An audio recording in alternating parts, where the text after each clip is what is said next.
코로나 사태로 멘붕에 빠진 수험생 여러분, 여러분들의 불안감을 확실히 해소해줄 언어의 마법사 안쌤입니다. 수능 일주일 앞둔 재생에게 20분 전화 상담만으로 2등급 이상을 올렸고 30년간 여의도고등학교, 동작고등학교, 상암고등학교에 재직하면서 이 방법을 따랐던 학생들 평균 17점 이상 올렸던 검증된 방법이니까 아닥하고 따라오기 바랍니다. 자, 첫 번째 강의, 일주일 만에 15점 이상 올리는 방법. 첫 번째, 공부하려면 책이 있어야겠죠. 책은 3개년간 출제된 수능, 평가원 모의고사, 시드 교육청 주간 모의고사 문제집을 구매합니다. 자기가 1학년이라면 본인이 속한 학년의 문제집을 구매하면 되겠죠. 왜 그러면은 기출문제를 풀어야 하느냐? 그것은 첫째, 수능의 출제 유형과 문제를 내는 방식을 가장 빠른 시간 안에 습득할 수 있고, 둘째, 영역별로 반드시 알아야 할 핵심 내용과 전체적인 윤곽을 짧은 시간 안에 습득하는 방법이기 때문입니다. 언어 영역 45문제 중 새로운 유형은 보통 한두 개 정도밖에 불구하고 43문제 이상은 비슷한 유형의 문제가 나옵니다. 즉, 영역별로 평가하는 요소는 비슷하다는 말입니다. 지문은 바뀌지만 발문, 즉 문제 유형은 바뀌지 않습니다. 여러분들은 지문을 연구하지만 선생님은 발문을 연구해 왔습니다. 자, 두 번째, 학습 방법을 바꿔야 합니다. 완전 학습을 해야 한다는 얘기죠. 여러분들 열심히 공부합니다. 졸라 공부했어. 근데 성적이 안 올라. 오히려 공부를 안 했는데 성적이 오르는 경우도 있어. 그리고 말하지, 언어는 감이야. 뭔 개소리야. 언어는 논리야. 90% 이상의 학생들은 공부법을 보면 되게 이렇습니다. 지문을 읽어, 문제를 풀고 정답과 해설을 봅니다. 그리고 틀린 문제의 해설을 본 후 다음 회의 문제를 풉니다. 그 정신 그대로 살리세요. 재수로 가는 지름길입니다. 이것은 잘못된 학습 방법입니다. 왜 잘못된 학습 방법인지 예를 들어볼까요? 자, 시험 문제 이런 문제가 나왔네요. 자연에 대한 접근 방식과 화자의 태도가 보기와 가장 유사한 것은 하고 보기가 나옵니다. 10년을 경영하여 초려상간 지어내니 나한간 달한간 청풍한간 맡겨두고 강산은 들일 데 없으니 둘러두고 버리라. 어떤 내용입니까? 10년 동안 내가 짜임쉽게 생활을 해가지고 방 3개짜리 집을 지었어요.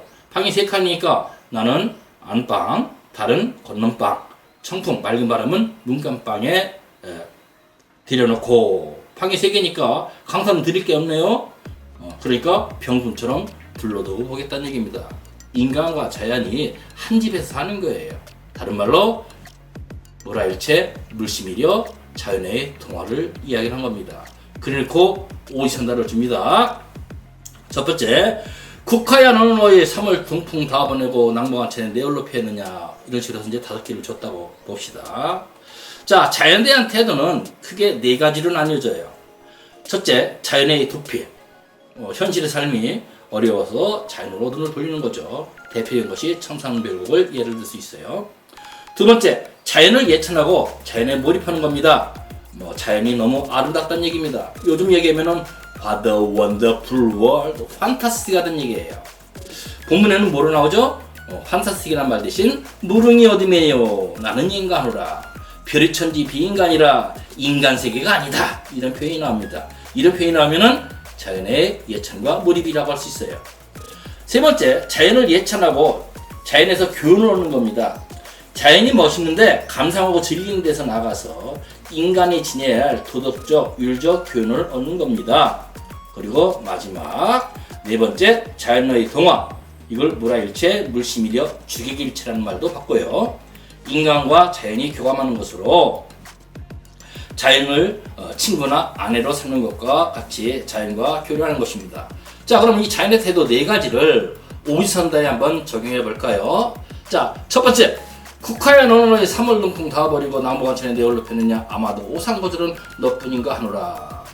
자, 좋은 시절 다 보내고 낙엽이 우수서 떨어지는 이 차가운 계절에 홀로 피어있는 국화를 보면서 오상고절은 서리가 내릴 때 홀로 절개를 지키는 것은 덕분인가 하노라. 뭐예요? 너 멋있긴 멋있는데 나도 너처럼 지조있는 신하가 되고 싶다. 자, 자연의 태도 뭐죠?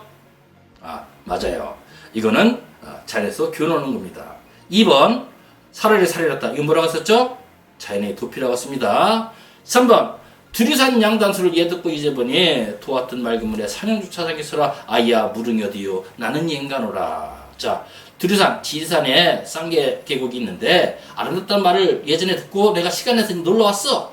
그랬더니 보송학군 입에 뚝뚝 떨어지는 맑은 물에 계곡물에 지리산의 아름다운 산 그림자가 잠겨있네요. 아이야 무릉도원이 어디냐 나는 인간오라. 와 멋있어요. 판타스틱해요. 뭐예요? 예, 맞아요. 요거는 예찬을 통한 몰입이죠.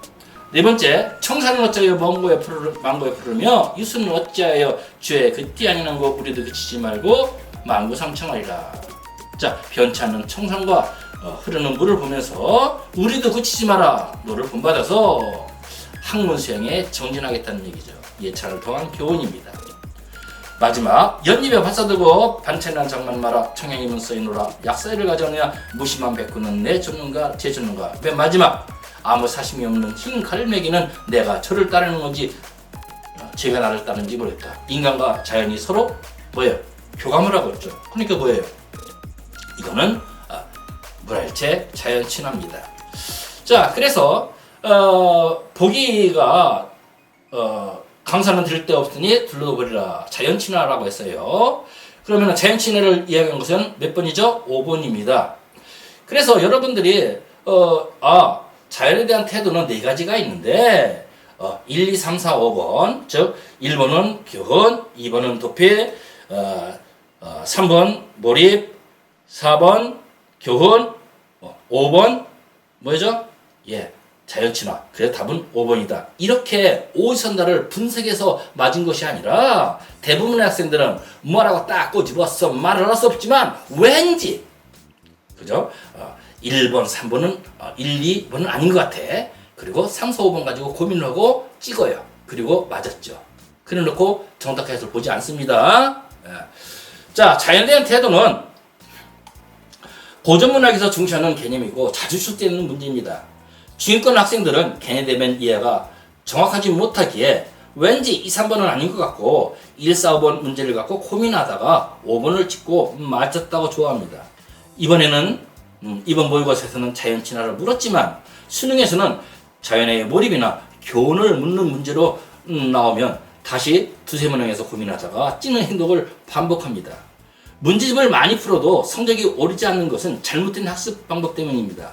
동일한 작품을 해설한 참고서의 문제는 대부분 비슷합니다. 한 권을 풀더라도 완전 학습을 해야 성적이 오르는 것입니다. 전 세계 어느 나라도 시험 보는 날 비행기 이착륙을 통제 나라는 없습니다.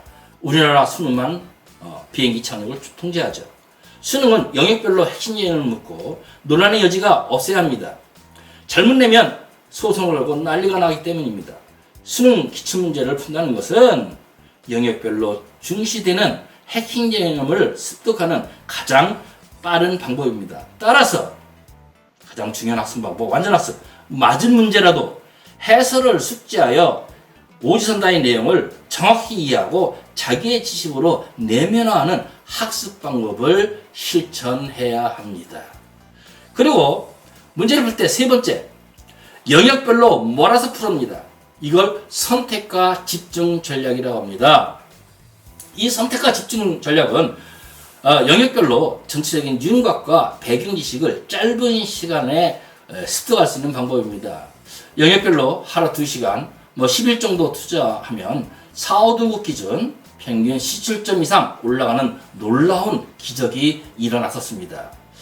3개년간 기출문제를 풀 때 영역별로 몰아푸는 선택과 집중 전략이 매우 효율성이 높습니다.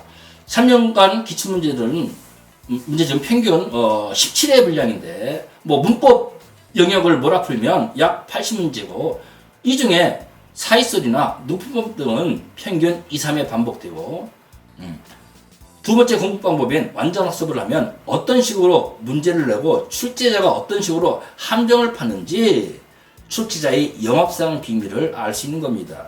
또한 화법, 작문, 영역 등도 같은 방식으로 공부하면 전체적으로 전체적인 그 영역별 윤곽과 공부해야 할 요소를 알 수 있습니다. 자, 결론적으로 일주일 혹은 입시간 공부로 중위권 기준 평균 15점 이상 올리는 방법은 다음과 같습니다. 첫째, 최근 3개년간 해당 학년의 기출문제집을 준비한다. 두 번째, 영역별로 몰아서 17회 분량의 문제를 푼다. 세 번째, 각 문제를 풀되 채점은 맞은 문제라도 오지선다의 내용을 하나씩 자기 것으로 내면하는 습관을 갖는다. 자, 이 방법이 일주일 만에 평균 17점, 15점 이상 올리는 영어상의 비밀이었습니다. 이 방법은 굉장히 쉽지만 여러분들이 이 방법을 따라하는 학생들은 극히 드물어요. 제발 더도 덜도 말고 검증된 방법이니까 일주일만 여러분들이 이 방법을 따라서 공부하고 댓글을 일주일 후에 얼마 성적이 올랐는지 댓글을 남겨주기 바랍니다. 1강은 여기서 끝내겠습니다.